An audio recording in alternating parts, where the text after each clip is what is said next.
Picture the open road in 1956. The sun is high. The engine hums. You're black. You're driving. And every mile is a gamble with your life. This is the world the Negro Motorist Green Book was born to save. Let's go back to the beginning. 1936, Harlem, New York. Victor Hugo Green is a mailman. Every day he walks the same streets. Lenox Avenue, 125th. He sees black families packing suitcases, kids in the back seat, parents whispering. Where can we stop? Where is safe? Victor hears the fear. He decides, no more guessing. He starts small. A list, hand-typed. Safe barbershops in New Jersey. A church basement in Philly that feeds travelers. A widow in Baltimore who rents a room for $1. He mails it to friends. Word spreads. By 1937, the first official edition is born. 15 pages, green cover, pocket-sized. Title, The Negro Motorist Green Book. But let's be clear, this wasn't a vacation guide. This was survival. Sundown towns, places where black people had to be gone by dusk or face the rope. Diners that serve you through the back door, if at all. Gas stations that wouldn't let you use the restroom. The Green Book said, here's where you can fill up. Here's where you can sleep. Here's where you won't be killed. By 1940, it's nationwide. Esso gas stations, one of the only chains that didn't discriminate, sell it at the pump. You pull up, fill the tank by the book. A ritual, a prayer, a promise. Let me take you on a real trip.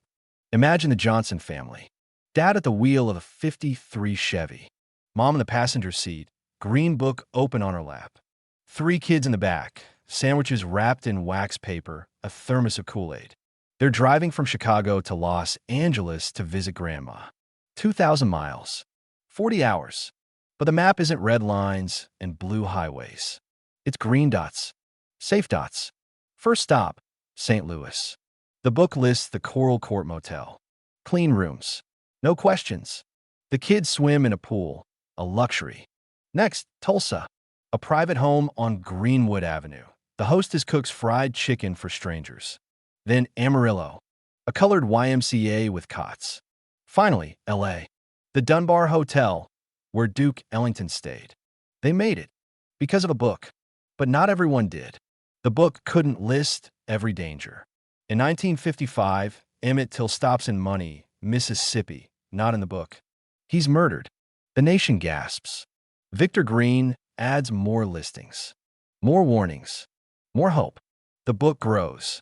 By 1956, it's 100 pages. Restaurants, tailors, doctors, even hospitals that would treat black patients. It's not just travel, it's a network.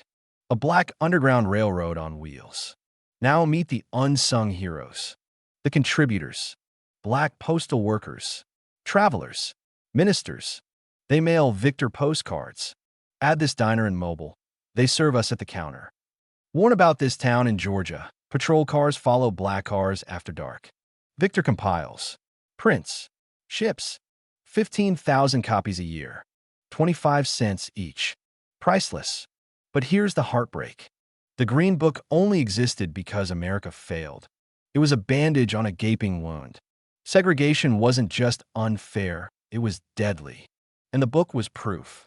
Fast forward to 1960. Victor Green dies. His wife Alma takes over. She keeps publishing. But change is coming. Sit-ins. Freedom rides. The Civil Rights Act of 1964. July 2nd. President Johnson signs. Segregation in public places, illegal. The Green Book's final edition, 1966 to 67. On the cover, now we can travel without a guide. Alma closes the office. The dream came true. The book was no longer needed. Or was it? Drive those roads today. The Coral Court Motel? Demolished. The Dunbar Hotel? A museum. But the stories live. In attics, in glove boxes, in family lore. Grandmas pull out faded copies. See this mark? That's where we stopped when I was 7. The book didn't just guide bodies. It carried dignity. It said, you belong here. You are not invisible. Today, the Library of Congress digitizes every edition. Scholars study it. Filmmakers win Oscars. But the real legacy? Every black family that made a home. Every child who slept safe. Every parent who didn't have to explain hate to a 5-year-old at a gas pump. The Green Book wasn't about tourism. It was about humanity, about saying, we will not be erased. We will not be afraid. We will drive into the future, with or without a map. As the sun sets on those old highways, the echoes remain. A green cover, a folded page, a whispered, "Thank you, Mr. Green." This is Sunset Echoes, untold stories from the racism era. Next time you're on the road, look in the rear view. History is riding with you. Subscribe. Share your family's Green Book story. Because the journey isn't over. It's just beginning.